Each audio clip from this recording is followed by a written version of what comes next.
नमस्कार दोस्तों, आप लोगों का बहुत बहुत स्वागत है आपके अपने यूट्यूब चैनल पर। दोस्तों, आज की इस वीडियो में जितने भी फ्रेंड्स लोग रेलवे एग्ज़ाम से संबंधित 2024 में तैयारी कर रहे हैं, उनके लिए दोस्तों हम लेकर के आ गए हैं जीके जीएस की क्लास नंबर 5।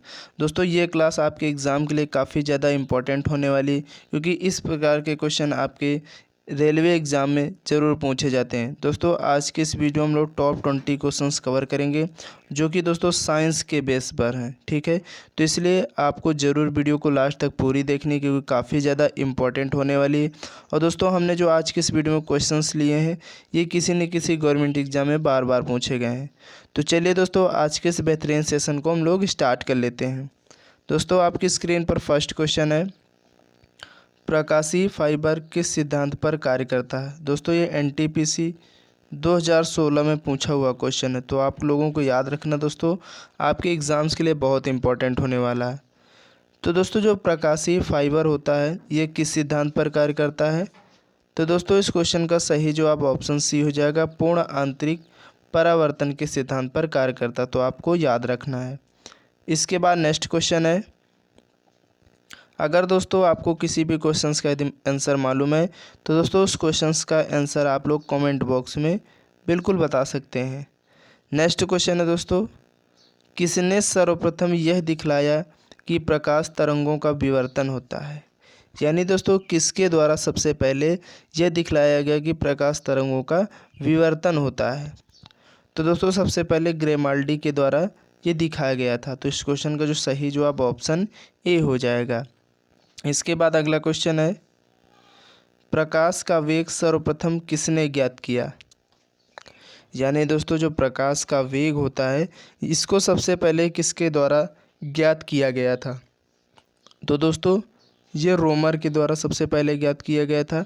तो इस क्वेश्चन का जो सही जवाब ऑप्शन ए हो जाएगा। इसके बाद नेक्स्ट क्वेश्चन है, दूरदृष्टि दोष से पीड़ित व्यक्ति के चश्मे में कौन सा लेंस प्रयोग किया जाता है। दोस्तों, ये सभी क्वेश्चंस आपके एग्ज़ाम में बार बार पूछे गए, तो इसलिए आपको ज़रूर वीडियो को लास्ट तक पूरी देखनी है। तो दोस्तों, यहाँ दूरदृष्टि दोष की बात हुई दोस्तों, तो दूरदृष्टि दोष से जो पीड़ित व्यक्ति होता है, उसके लिए दोस्तों जो लेंस यूज किया जाता है वो उत्तल लेंस, और दोस्तों जो अवतल लेंस होता है, ये निकट दृष्टि दोष के लिए यूज किया जाता है। तो आपको याद रखना है। इसके बाद अगला क्वेश्चन है, सबसे कम तरंग दैर्ध्य वाला प्रकाश होता है। यानी दोस्तों, किस प्रकाश की सबसे कम तरंग दैर्ध्य यानी वेवलेंथ होती है। तो दोस्तों, यहाँ पर आप लोगों को पढ़ा होगा जो विब ग्योर होता है, विब ग्योर। ठीक है, तो यहाँ पर दोस्तों वी से आपका हो गया वायलेट। ठीक है, वायलेट मतलब बैंगनी। और यहाँ पर दोस्तों आर से मतलब रेड यानी लाल। Violet, indigo, blue, green, yellow, orange और रेड।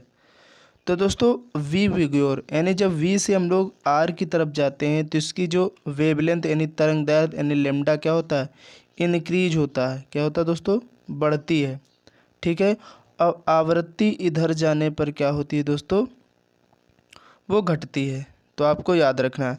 तो यहाँ पर दोस्तों सबसे कम तरंग दैर्ध्य किसकी होगी, तो बैगनी रंग की होगी, और सबसे ज़्यादा किसकी होगी, तो लाल रंग की होगी। तो आपको इस बात को याद रखना दोस्तों, आप अपने क्वेश्चंस को बिल्कुल सही कर पाओगे।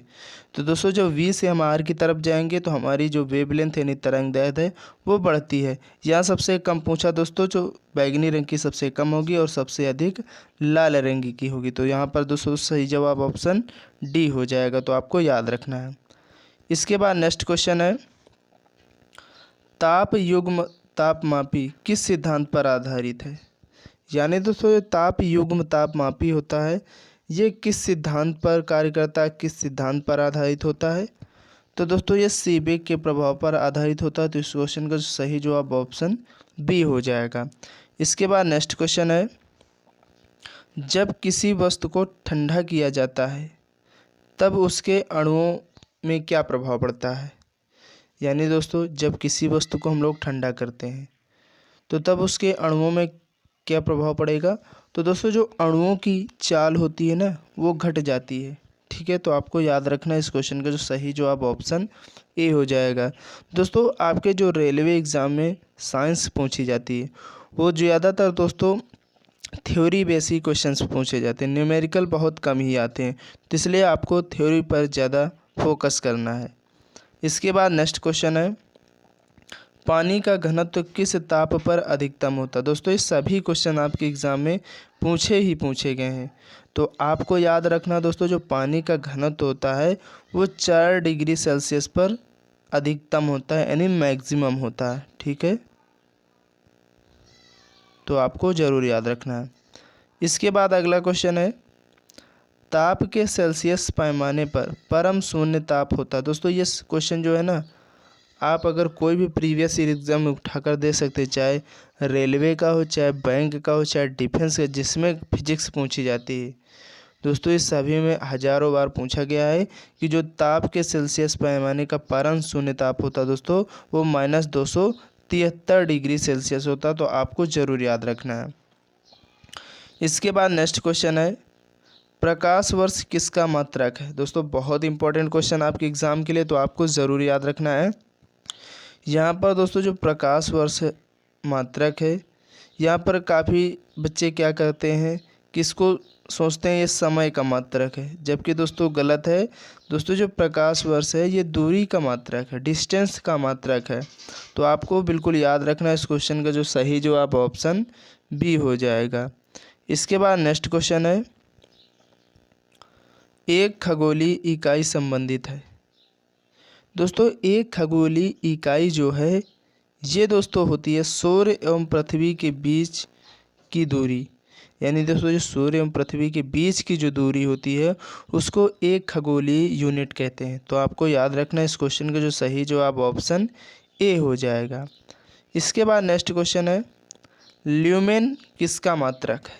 काफ़ी बार पूछा गया है आपके एग्ज़ाम में, तो आपको याद रखना है जो ल्यूमेन है दोस्तों ये जो मात्रक है ये दोस्तों ज्योति फ्लक्स का मात्रक है। अगर बात करें दोस्तों ज्योति तीव्रता का मात्रक क्या होता है, तो दोस्तों आपको याद रखना है कैंडिला। क्या होता है दोस्तों? कैंडिला होता है।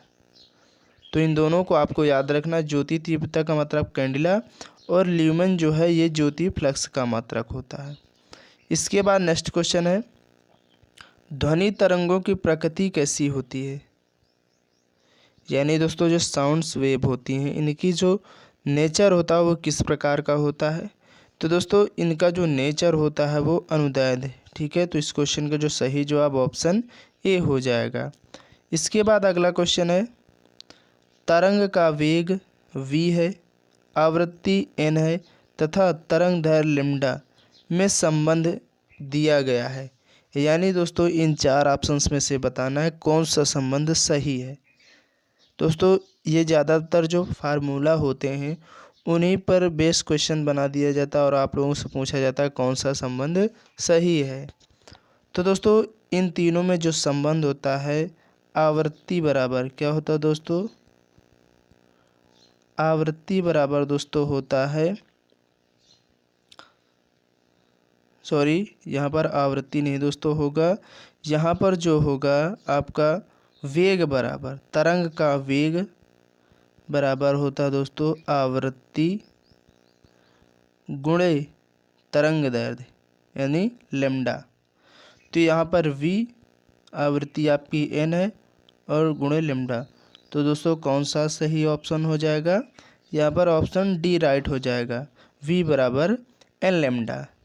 ठीक है, तो आपको याद रखना है। इसके बाद नेक्स्ट क्वेश्चन है, ध्वनि का प्रभाव मानव के कान में कितने समय तक रहता है? यानी दोस्तों जो ध्वनि का प्रभाव होता है, जो साउंड का इफेक्ट होता है, जो मानव के जो कान होते हैं उनमें कितने समय तक रहता है? तो दोस्तों बहुत इंपॉर्टेंट क्वेश्चन, तो आपको ज़रूर याद रखना है, बिल्कुल याद रखने वाला क्वेश्चन है। तो 1/10 सेकेंड तक इसका प्रभाव रहता है, तो इस क्वेश्चन का जो सही जवाब ऑप्शन सी हो जाएगा।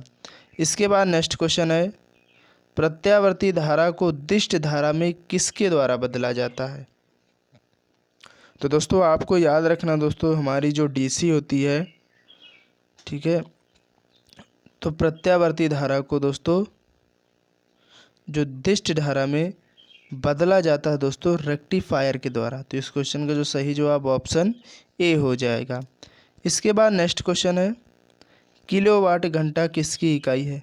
दोस्तों ये सब बहुत ही महत्वपूर्ण क्वेश्चन है, आपके सभी एग्जाम में बार बार पूछे गए और आप लोग इनमें कंफ्यूज हो जाते हो कि किलोवाट घंटा किसकी इकाई है। दोस्तों आप लोग ये सोचते हो जो किलोवाट घंटा है ये शक्ति की इकाई है, लेकिन ये गलत है दोस्तों। जो किलोवाट घंटा है ये विद्युत ऊर्जा की इकाई है। तो इस क्वेश्चन का सही जवाब ऑप्शन सी हो जाएगा। इसके बाद नेक्स्ट क्वेश्चन है घरों में लगे पंखे बल्ब आदि किस क्रम में लगे होते हैं। यानी दोस्तों जो हमारे घरों में जो पंखे बल्ब, ठीक है, ये और जो अन्य उपकरण होते हैं ये किस क्रम में लगाए जाते हैं। तो दोस्तों आप सभी को याद रखना है दोस्तों, इनको हम लोग समांतर क्रम में रखते हैं, पैरेलल सीरीज में लगाते हैं। तो इस क्वेश्चन का जो सही जवाब ऑप्शन सी हो जाएगा। इसके बाद अगला क्वेश्चन है 1 किलोवाट घंटा का मान होता है। बहुत बार आपकी एग्ज़ाम में पूछा गया, तो आपको याद रखना दोस्तों 1 किलोवाट घंटा का जो मान होता है वो 3.6 × 10⁻6 जूल होता है। ठीक है, तो आपको बिल्कुल याद रखना है। इसके बाद दोस्तों आज की इस वीडियो का लास्ट क्वेश्चन है 20 कि एक कार में जो बैटरी प्रयुक्त की जाती है उसमें कौन सा अपघट्य होता है।